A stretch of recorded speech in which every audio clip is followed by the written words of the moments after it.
మాజీ మంత్రి హరీష్ రావు మనతో ఉన్నారు. హరీష్ గారు చెప్పండి, రైతుల పంట నష్టం మీద ప్రతిపక్షంగా మీరు ఏం డిమాండ్ చేస్తున్నారు? ఈ మధ్యలో కొంత ఫీల్డ్ విజిట్ చేశారు, ఎట్లా ఉంది సిచ్యువేషన్? అంటే రేవంత్ రెడ్డి పాలనలో రైతులకు తీవ్రమైనటువంటి అన్యాయం జరిగింది. వాస్తవానికి వానకాలం రైతు బంధు 8,000 కోట్లు ఇవ్వలేదు, యాసంగి రైతు బంధు 5,000 కోట్లు ఇవ్వలేదు. అంటే 13,000 కోట్ల రూపాయలు రైతు బంధు కింద రైతులకు రావాల్సిన డబ్బు ఈ ప్రభుత్వం ఇవ్వలేదు. రుణమాఫీ అంటారా, అయింది 40-45%, కానటువంటి రైతులు 50-55%, అది పూర్తి కాలేదు. ప్రకృతి కరుణించక ఈ మధ్యకాలంలో విపరీతమైన వడగళ్ల వానలు పడడము, గాలి దుమారంతో మామిడి తోటలు కానీ పండ్ల తోటలు, అసలు వరి చేన్లు, మక్క మొత్తం కూడా బాగా దెబ్బతినిపోయింది. ప్రభుత్వంలో స్పందనే లేదు, ఉలుకు లేదు, పలుకు లేదు.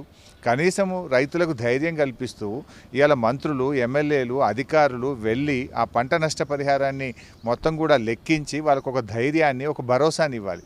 హెలికాప్టర్లు వేసుకొని ఇక తెగ తిరుగుతున్నారు మంత్రులు, పోటీపడి తిరుగుతున్నారు గాల్లే. కానీ ఏ మంత్రులు కూడా, ప్రభుత్వ యంత్రాంగం కూడా రైతుల దగ్గరికి వెళ్ళి పంట నష్టం జరిగిన రైతుల్ని ఇలా కాపాడలేకపోతూ ఉంది.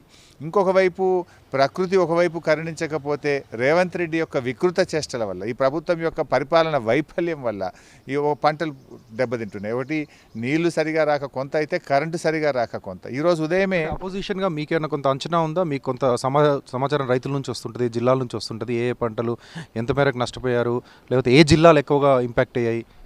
సో ముఖ్యంగా నా జిల్లా సిద్దిపేట జిల్లాలోనే దాదాపు 21,000 ఎకరాల్లో పంట నష్టం జరిగింది. అదే రకంగా ఈరోజు జగిత్యాల జిల్లా, వరంగల్ జిల్లా, ఖమ్మం జిల్లా, సూర్యాపేట జిల్లా, నల్గొండ జిల్లా, కొత్తగూడెం జిల్లా, మంచిర్యాల జిల్లా, ఆదిలాబాద్ జిల్లా, దాదాపు 13-14 జిల్లాల్లో వడగళ్ల వాన వల్ల తీవ్రమైనటువంటి నష్టం జరిగింది. ఇంత సీరియస్గా ఉంటే ముఖ్యమంత్రి ఏమో జపాన్లో తిరుగుతూ ఉన్నాడు, ఈ రాష్ట్రంలో ఉన్నటువంటి మంత్రులేమో రైతులంటే పట్టింపు లేదు. అంటే ఇప్పుడు పంట పెట్టుబడి సహాయం, అది నాట్లు వేసేటప్పుడు వేయాల్సిన సహాయము కోతలకు వచ్చినా ఇంకా రైతు బంధు పడలే.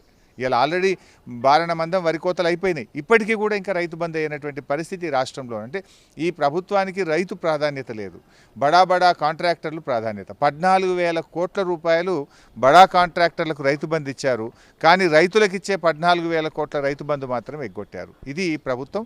So I demand the government, వ్యవసాయ శాఖ మంత్రి, ఉప ముఖ్యమంత్రి గారు వెంటనే స్పందించి రాష్ట్ర వ్యాప్తంగా వడగళ్ల వాన వల్ల, అకాల వర్షాల వల్ల ఎక్కడెక్కడైతే పంట నష్టం జరిగిందో తక్షణమే జిల్లా కలెక్టర్లకు, వ్యవసాయ శాఖ అధికారులకు ఆదేశాలు ఇచ్చి ఎన్యూమరేషన్ చేయండి. ఇన్పుట్ సబ్సిడీ కింద ఎకరానికి 20,000 రూపాయలు సహకారం అందించి రైతుల్ని కాపాడుకోవాలని, ఆదుకోవాలని చెప్పి ప్రభుత్వాన్ని డిమాండ్ చేస్తారు. Thank you. కేవలం ప్రకృతి వల్లే కాదు, ప్రభుత్వ నిర్లక్ష్యం వల్ల కూడా రైతులు నష్టపోతున్నారంటున్నారు. పార్టీ తరఫున డిమాండ్ చేస్తున్నాం, ఇమీడియట్గా గవర్నమెంట్ యాక్షన్లోకి దిగాలి, రైతులను ఆదుకోవాలి, పంట నష్టాన్ని అంచనా వేయాలని డిమాండ్ చేస్తున్నాం.